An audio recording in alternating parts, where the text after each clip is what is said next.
Okay, so let's talk about the digital dual feed foot.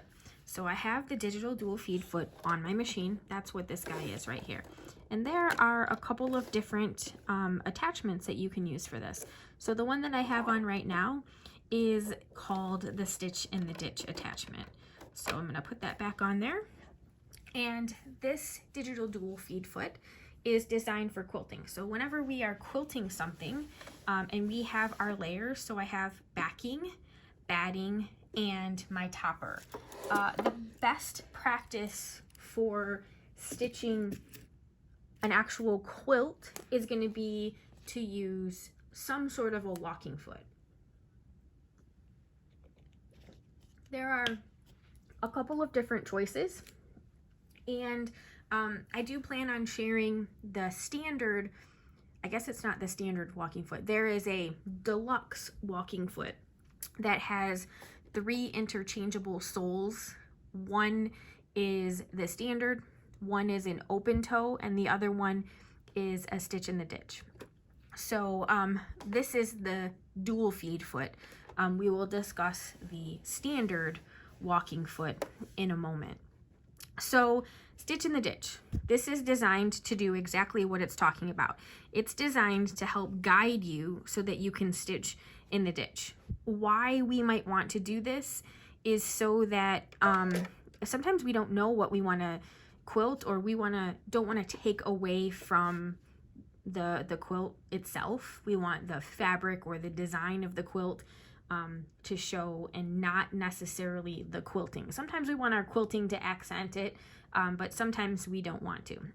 So the thing about the stitch in the ditch is that there are many times when I find that I actually need to be not quite in the center needle position. And so which side I need to move the needle position is going to vary depending on which side my fabric is folded to. So in this instance, the fabric is going to the left. So I'm going to choose to move my needle 1 click to the right. So it's not a lot, it's just a microscopic amount. So it's just a little itty bitty snippet there. And then I'm gonna take some stitches. So I like to increase my stitch length just a little bit. I like to do it about 3. And this foot is belt driven. So you can see that there is a belt here. The belt does make a little bit of a noise. The walking feet make noise too. So they all kind of have their own little uniqueness to them. But because there is a rubber belt there, it does have a unique sound. So don't be alarmed by the little noise. But there you can see that I was able to stitch in the ditch. And I'll flip it around so you can see on the other side. So it's really nice and straight. And so I can do that for the other parts. And so again, the fabric on this side here is pointing, it's folded over to the left. So I moved my needle position to the right, and that's where I'm going to keep it. And again, I just moved it 1 little click.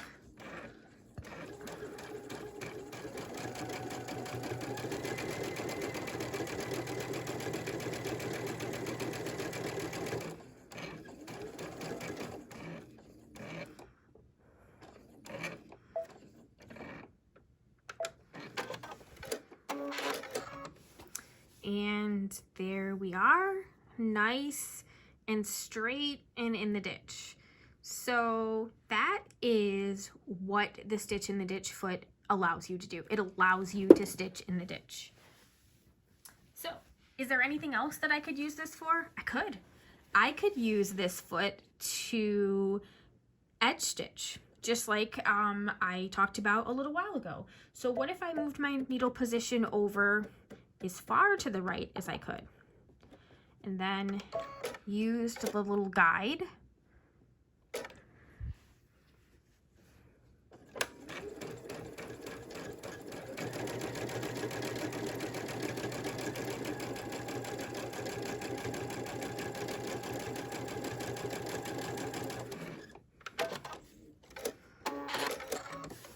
so I could get nice straight lines using this to edge stitch. And I could get closer, or I can't really go further away using this, but I could get closer if I wanted it to be. But sometimes when I'm quilting, I like to add a little accent. So maybe instead of stitching in the ditch, I stitch around the block so that I have a little gap all the way around.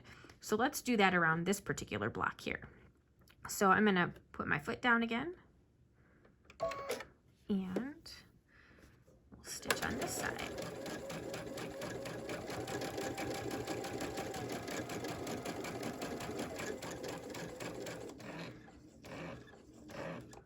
So let's see.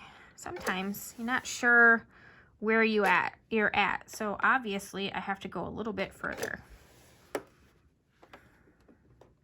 But I've still got this lined up here to make sure I'm in the right spot.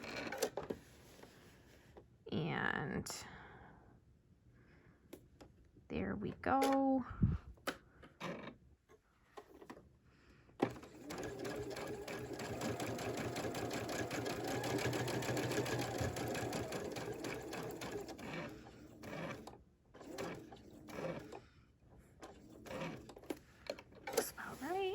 Turn it again.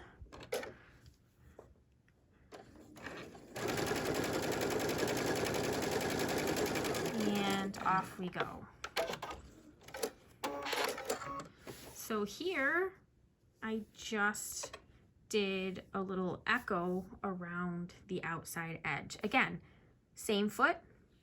That allowed me to stitch in the ditch. It allowed me to edge stitch. I could also join two pieces together with this. If I had two pieces of something that I wanted to join together, batting or something else, I could definitely use this. And again, you're gonna want to use some sort of a zigzag stitch. The funny thing about the digital dual feed is it doesn't let you use every single stitch on your sewing machine. So there you are going to find that there are a few stitches that are actually grayed out. So you will have to play around with some of the stitches. So this one,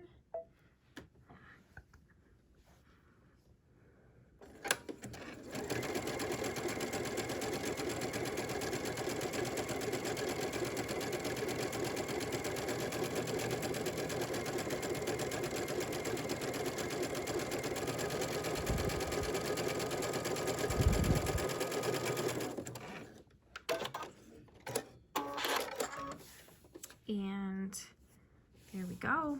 We have our batting sewn together, and it stayed nice and flat because we were using our walking foot. We didn't really have to worry about too many issues with that because the walking foot sort of feeds the fabric evenly and doesn't allow it to shift. So stitch in the ditch, edge stitch, or join using the same foot. Hope this helps. Thanks.